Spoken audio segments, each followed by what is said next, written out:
Table tag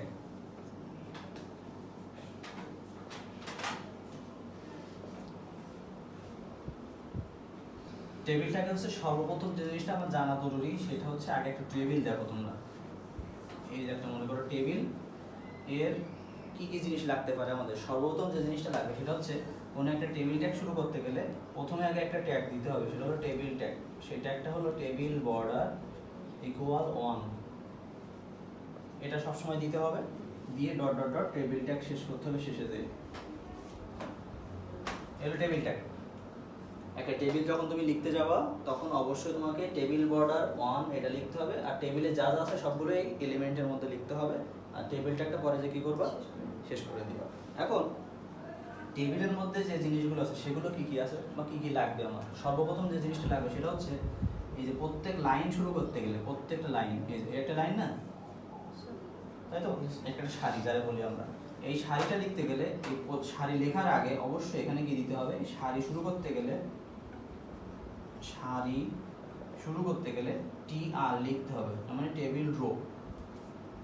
ঠিক আছে, table row, টি আর, table row, টি আর শুরু করতে হবে, ডট ডট টেবিল রো শেষ হবে, এখানে শুরু হবে আর এখানে যে শেষ হবে। আচ্ছা, এই টি আর মানে কি বললাম, টেবিল রো, এখানে লিখে দিই টেবিল রো, টি আর মানে রো মানে এক কথায় লাইন, সহজ কথায়। আচ্ছা, এটা গেল রো। আর এর মধ্যে দুই রকম জিনিস থাকতে পারবে, একটা হচ্ছে টি এইচ, আর একটা হচ্ছে টি ডি। টি এইচ মানে টেবিল হেডিং, আর টি ডি মানে টেবিল ডাটা। হেডিং আর ডাটা কোন সময় হবে, ডাটা মানে হলো তথ্য যেগুলো দেওয়া আছে ইনফরমেশন সেইগুলো, আর হেডিং মানে হলো যেমন আমি যদি বলি এখানে তোমার নাম লিখলাম, মনে করো এখানে লিখলাম রানা, এখানে রানার নাম, এই রোল নাম্বার, এখানে তার রেজাল্ট, তাহলে এইটা হবে হচ্ছে টেবিল হেডিং, আর এগুলো হবে সব ডাটা। ঠিক আছে, প্র্যাকটিক্যালি বলবো, তাহলে বললাম কি প্রত্যেকটা লাইন শুরু করতে গেলে এখানে প্রত্যেক টেবিল শুরু করতে গেলে টেবিল ট্যাগ দিতে হবে, প্রত্যেক লাইন শুরু করতে গেলে টি আর দিতে হবে। আর এর মধ্যে দুই রকম জিনিস আসতে পারে, একটা হয় টেবিল হেডিং আসবে অথবা টেবিল ডাটা আসবে। আরও যে জিনিসগুলো আছে ওগুলো আমরা সাধারণ HTML এ শিখে আসছি, যেমন কালার ট্যাগ আসতে পারে, অ্যালাইন ট্যাগ আসতে পারে, তারপর হচ্ছে তোমার অর্ডার আনঅর্ডার লিস্ট ট্যাগ আসতে পারে, অর্ডার আনঅর্ডার এর পরে শিখবো অবশ্য। ইমেজ ট্যাগ আসতে পারে, যেগুলো আমাদের কিন্তু আগে শেখা হয়ে গেছে। তাহলে এখন আমাদের সবথেকে একটা টেবিলের স্ট্রাকচারের মধ্যে সবথেকে তিনটে জিনিস আমার মোস্ট ইম্পর্টেন্ট, সেটা হচ্ছে কি টেবিল ট্যাগ দেওয়া, টেবিল প্রত্যেক লাইন শুরু করতে গেলে বা রো শুরু করতে গেলে টি আর দেওয়া, আর টেবিল রো এর মধ্যে যে যে যতগুলো ঘর থাকবে না কেন ওর মধ্যে কী কী থাকতে পারে, হয় হেডিং থাকবে অথবা ডাটা থাকবে। এখন ওর মধ্যে ইমেজ থাকুক যাই থাকুক না কেন, ওর হয় ডাটার মধ্যে আসবে অথবা হেডিং এর মধ্যে আসবে ওইটা। ঠিক আছে, বর্ডার মানে এই যে চারপাশে দাগটা আছে এটা বর্ডার। যদি টেবিল বর্ডার 1 না দাও তাহলে এই দাগটা আসবে না, এই দাগটা আসবে না। ঠিক আছে, বুঝছো, যা বুঝাইছি আমি বুঝতে পারছো। এবার একটা প্র্যাকটিক্যালি যায় দেখো।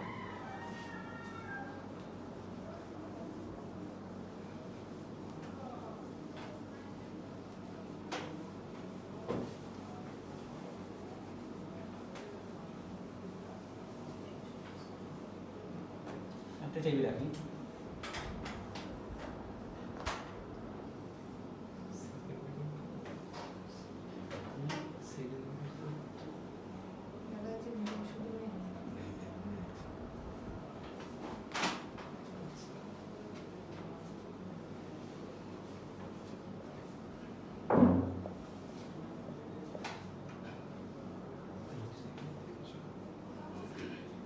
দেখো এখানে একটা দুটো তিনটে সারি টানছি আমরা, দুটো কলাম টানছি, এই একটা কলাম এই একটা কলাম, ডান পাশ বাম পাশ হলে সেটা হলো সারি, উপরের নিচে হলে সেটা কলাম।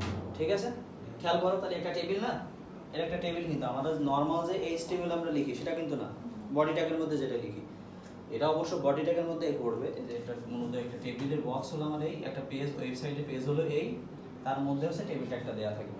ঠিক আছে, তাহলে এটা অবশ্যই লিখতে গেলে সবার আগে আমরা কি লিখি, প্রথমে HTML লিখি, তাই তো। HTML লেখার পরে এই যে বড় বক্সের মধ্যে এখানে হেডিং ট্যাগ আছে না, হেড ট্যাগ নাই, তাই না, হেডিং থাকতে পারে সেটা আলাদা ব্যাপার, হেড ট্যাগ নাই, হেড ট্যাগ না থাকলে হেড ট্যাগ আসবে না, হেড টাইটেল কিছু আসবে না। তাহলে আমার কোন ট্যাগের মধ্যে লিখতে হবে, এবার বডি ট্যাগ লিখতে হবে অবশ্যই, তাই তো। এই বডি ট্যাগ লিখতে হবে। বডি ট্যাগের মধ্যে জিনিসটা কি লিখবো আমরা এখন? প্যারাগ্রাফ হলে পি লিখি, হ্যাঁ যা যে ইমেজ হলে ইমেজ লিখি, যা যা ছিল এতদিন তাই তাই লিখছিলাম। এখন আছে কি? টেবিল আছে না? তাহলে টেবিল থাকলে কোন ট্যাগ লিখতে হবে? টেবিল ট্যাগ লিখতে হবে। তাহলে টেবিল বর্ডার, মাত্র বললাম না টেবিল লিখতে গেলে আগে কি দিয়ে নিতে হবে? Table border equal 1। ওকে, টেবিল ট্যাগ শুরু করলাম। টেবিল ট্যাগের মধ্যে এবার লাইন লেখা শুরু করব না? এই যে প্রথম লাইনটা আমি যখন লেখা শুরু করব, লাইন শুরু করতে গেলে কি দিতে বলছি? টেবিল রো বা টি আর। টেবিল রো এর মধ্যে এখানে হয় হেডিং থাকবে অথবা ডাটা থাকবে। তাহলে এখন বলো তো এটা হেডিং না ডাটা? একটু ভেবে বলো। এখানে নেম লেখা, নেমের উপর ডিপেন্ড করে নিচে দুটো নাম লেখা, তাহলে এটা হেডিং আর এই দুটো হলো ডাটা। রোল এখানে লেখা, রোল শব্দটা এখানে লেখা, তার নিচে হলো দুটো রোল দেওয়া, তাহলে এই জিনিসটার উপর ডিপেন্ড করে এই জিনিস তথ্য দেয়া না, তাহলে এটা হলো হেডিং আর এই দুটো হলো ডাটা। আবার বলেন হেডিং কেন হবে? এখানে লিখছি না রোল, তার উপর ডিপেন্ড করে নিচে কি লিখছি?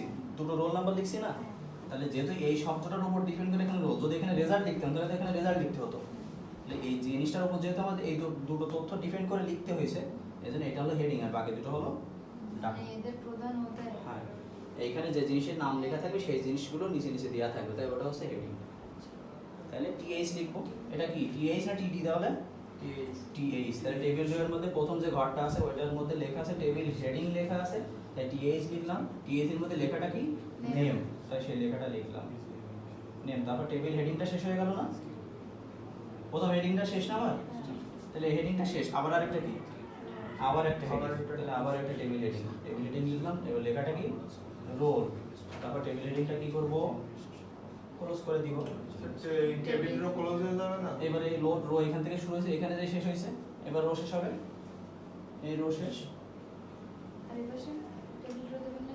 এই যে রো তো এখান থেকে শুরু হয়েছে আর এখানে যে শেষ হয়েছে না, রো তো একটাই। মূলত টেবিল রো বলতে একটা পুরো লাইন যেটা হচ্ছে পুরোটা হচ্ছে একটা রো। ক্লিয়ার? ওটা এই নিচের লাইনটা এবং উপরের লাইনটার সাথে লিখতে কোনো ব্যাপার না, তুমি যদি এখান থেকে শুরু করে এই সবগুলো একই লাইনে লিখো তাও সমস্যা নাই, আর যদি একটু নিচের বোঝার সুবিধা, লাইনেও লিখি তাও কিন্তু কোনো সমস্যা নেই। টেবিল রো এখানে লিখলে এই টেবিল রো এখানে লিখলে কোনো সমস্যা নেই, সুন্দর আমি দেখাবে। লাইন বাই লাইনই লিখতে পারি, কিন্তু তোমার আমার ইচ্ছা। টেবিল রো শেষে শেষ করতে হবে। যেখানে আছে যেভাবে আছে ওইভাবেই শেষ করতে হবে, লাইন শেষ রো শেষ। নেক্সট, প্রথম রো কিন্তু আমার কমপ্লিট। এবার দ্বিতীয় রোতে আসো। দ্বিতীয় রো লিখতে গেলে আবার কি লিখতে হবে? একটা আবার একটা টেবিল রো লিখতে হবে। তাহলে আবার একটা টেবিল রো লিখলাম। এবার নিচে লিখতেছি, এখানেও লেখা যাবে এখানেও লেখা যাবে। তাহলে টেবিল রো এর মধ্যে এবার যে জিনিসটা আছে সেটা কি? হেডিং না ডাটা? এটা আনা লেখাটা কি ডাটা না হেডিং? Table data. এটা হলো ডাটা, তাহলে টিডি লিখবো এবার। টিডি টেবিল ডাটা। ডাটার মধ্যে লেখাটা কি? রানা। তারপর টেবিল ডাটাটা কি হবে? ক্লোজ। আবার আরেকটা ডাটা বাকি আছে না এখনো? টেবিল ডাটার মধ্যে 101 পরে আবার টেবিল রো শুরু করছেন? হ্যাঁ, প্রত্যেক লাইনে তো টেবিল রো আসবে। ও, আবার এই লাইনটা শেষ হলে এখানে টেবিল রো শেষ হয়ে যাবে। এই টেবিল রো শেষ করে দিলাম, এই টেবিল রো শেষ। এবার টেবিল রোটা এখানে লিখি না, এখানে লিখে দিতে হবে। এই যে টেবিল রো এখানে লিখলাম আর এই টেবিল রোটা হ্যাঁ ভালো হবে তাহলে HTML এর মতো। HTML এর মধ্যে তো সবকিছু, সবই তো HTML। টেবিল রো শেষ করলাম। এবার বুঝছো? হ্যাঁ। এখন একটা রো বাকি আছে না আমার? আচ্ছা, এবার একটা কথা বলি, যদি এখানে তো দুটো করে দিয়ে আছে, এখন আরো 8টা 10টা করে 15টা যাই থাকুক না কেন সবগুলো এভাবেই হবে, সব একই নিয়ম, সবই একই সিস্টেম। কিন্তু রো কয়টা আসবে এক এক লাইনে? একটাই রো আসবে, লাইন শেষ হয়ে যাবে, রো শেষ হয়ে যাবে। ডাটা অনেকগুলো থাকতে পারবে, টাটা। ঠিক আছে, হেডিং অনেকগুলো থাকতে পারবে, কিন্তু রো প্রত্যেক লাইনে কয়টা হবে? একটা করে থাকবে। একটা করে হবে। তৃতীয় রো, 3 নাম্বার রোটা আছে, আবার রো দিয়ে শুরু করি, নিচে থেকে হবে কিন্তু এখানে আমি তৃতীয় রো লিখলাম। এখানেও কি এটা কি ডাটা না? টাটা। তাহলে আবার টিডি লিখলাম। টেবিল ডাটার মধ্যে লেখা আছে রানী, তারপর টেবিল ডাটা শেষ। শেষ। আবার টেবিল ডাটা আরেকটা বাকি আছে, সেটা হলো 102, 2 তারপর টেবিল ডাটা শেষ। শেষ। টেবিল রো কি হয়ে গেল? শেষ হয়ে গেল। তাহলে সর্বপ্রথম এবার কে শেষ হলো বলো তো? আগে টেবিল শেষ হলো না আগে বডি শেষ হলো? আগে টেবিল শেষ হয়ে গেল।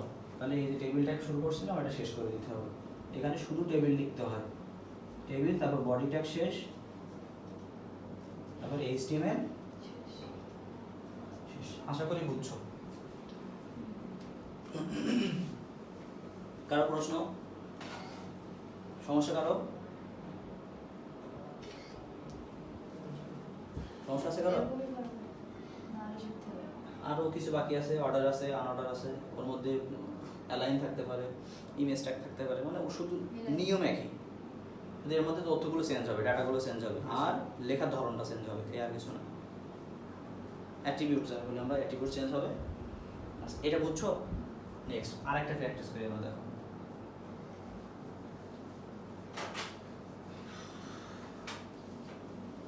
রো স্প্যান, কল স্প্যান বাকি আছে এখন, একদিনই পারবে না হয়তো, অর্ধেক দিয়ে আজকে।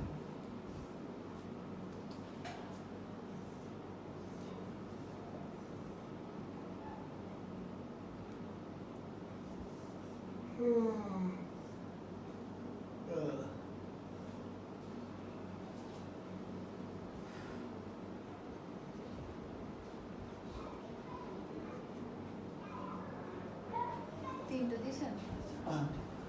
নেম এক্স, নেম ওয়াই, এর রোল 10, এর রোল 11, এর রেজাল্ট হচ্ছে ধরলাম হচ্ছে 4.5, এর ধরলাম হচ্ছে 5.0। এখন আমি যদি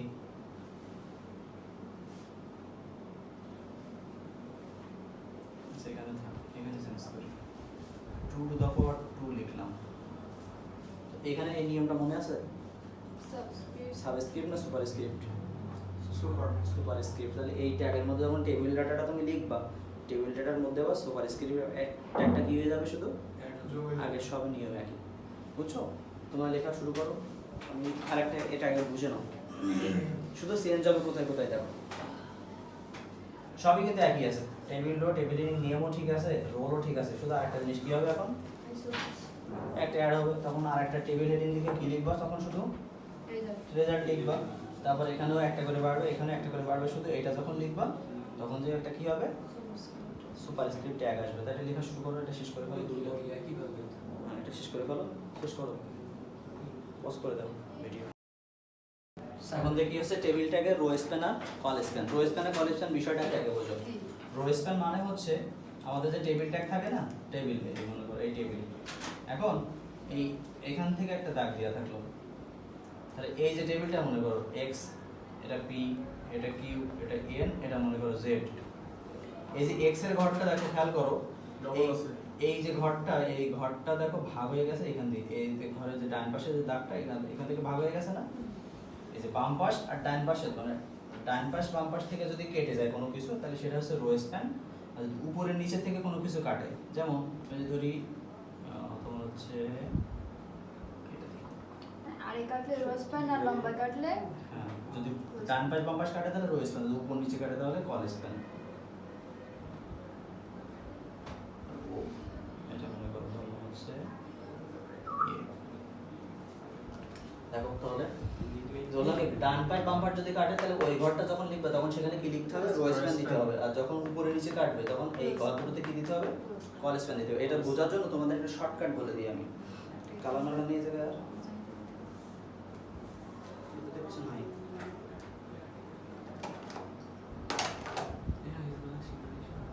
আচ্ছা দেখো, আমি বুঝাই, যখন টেবিলের মধ্যে রো স্প্যান বা কল স্প্যান, আরো সংক্ষেপ ভাষায়, যদি কখনো দাগ অপূর্ণ করা থাকে, এই যে দাগগুলো যদি অপূর্ণ করা থাকে, তাহলে ওটা পূর্ণ করে নিবা। কিভাবে নিবা, এই যে ডট ডট দিবা,